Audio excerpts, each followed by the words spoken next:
So we are now ready for our live demo, okay?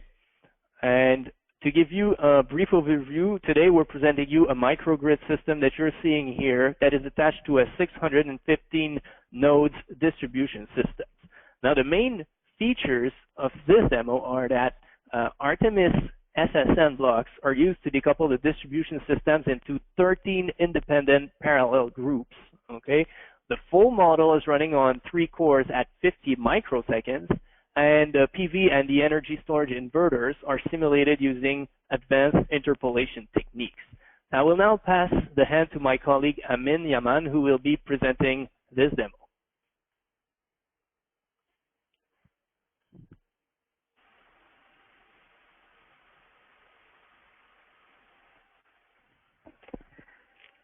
Hello, everybody.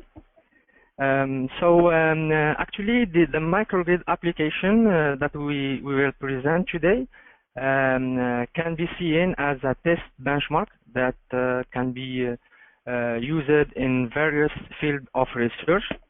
So it can be used academically in the university for the understanding of the operation of the microgrid by simulating the complete system in real time using the OPAL-RT simulator.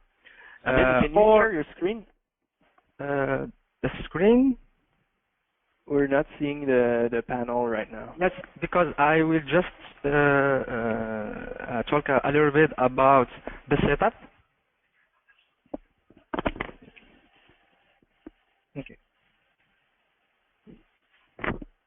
Hello, Francois? Yes. So you can see my screen now? No, right now we're seeing connected to GoToWebinar. Okay. Okay, that's good. Thank you. Okay. So as I was saying, the application is a test benchmark that can be used for various fields of research. So it can be used also for rapid control prototyping by connecting a real controller to the simulator through the digitals and the analog inputs-outputs. It can be used also in the protection domain for the relay protection tests, etc. So the model was developed using MATLAB SimPower system, and once it is compiled, it can be transferred to the simulator for a real-time simulation. So actually here, the model can be linked to this kind of interfaces. The basic application actually comes with these 4 interfaces.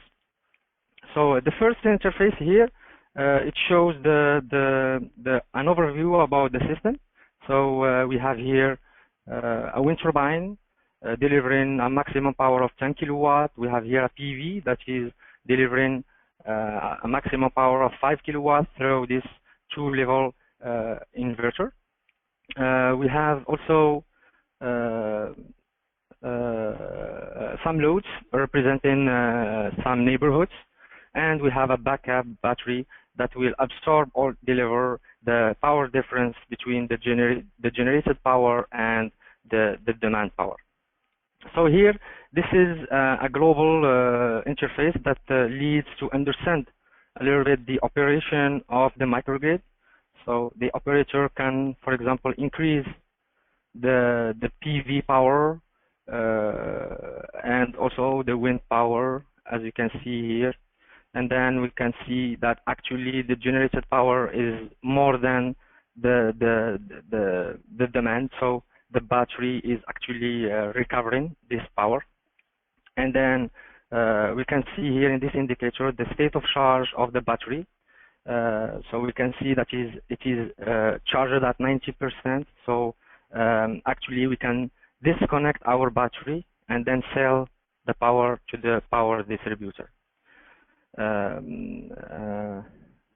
So this interface actually is for the operator or for the undergraduate student to understand the basics of the microgrid. We have also some other kind of interfaces that are more detailed. So here we show the acquisition from the PV system. So we have the voltage of the PV at the DC side, the current, and the voltage current at the AC side. And here we have the power delivered by the PV. So actually we can apply some 24 hours profiles. So we test the PV model, for example, as you can see here. So in the evening there is no sun, so there is no power, and then it starts to increase.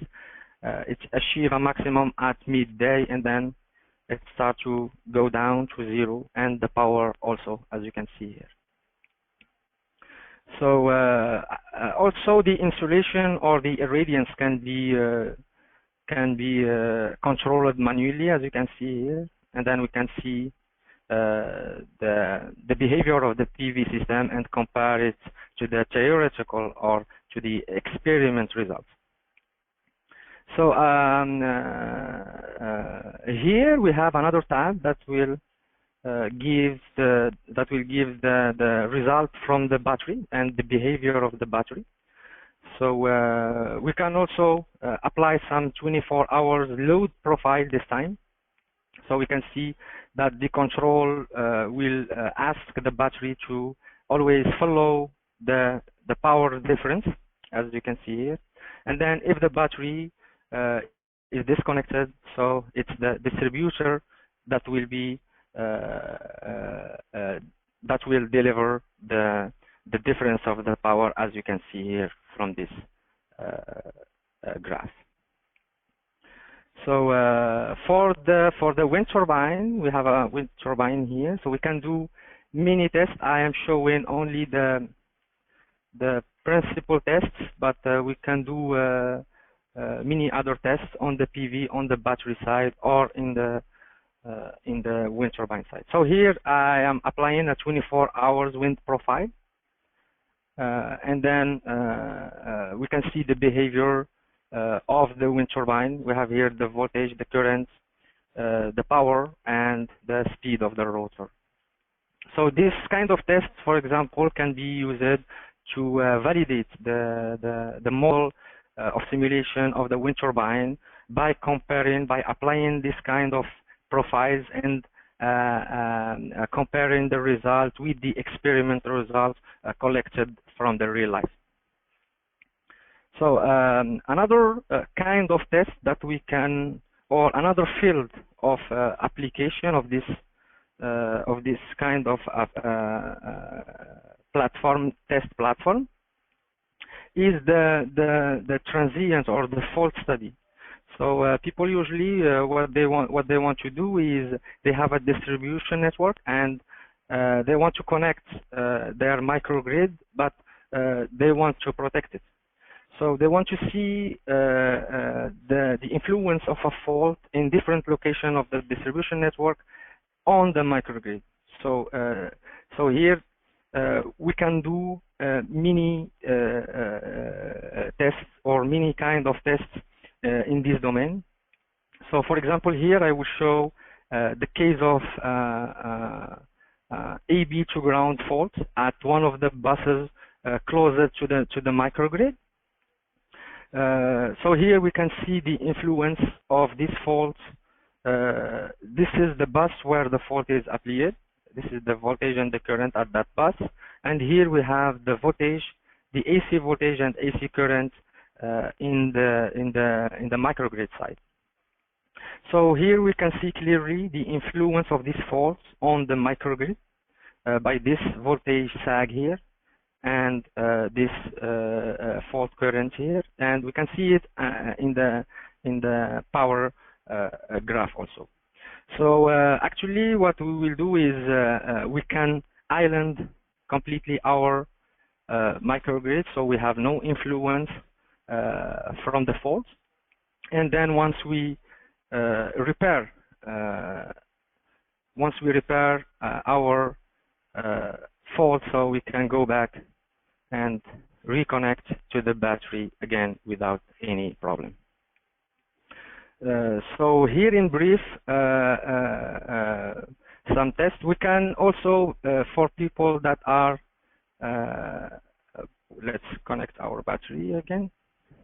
And then here for the people that are studying really faults, they are interested by varying for example, the fault duration, as we can do here. So this is a fault generation that we have done, but it can be custom for any application. So here we will see that the fault will move. So people are interested by moving the fault and studying or analyzing the fault current based on the instant when it will arrive to the system. We can also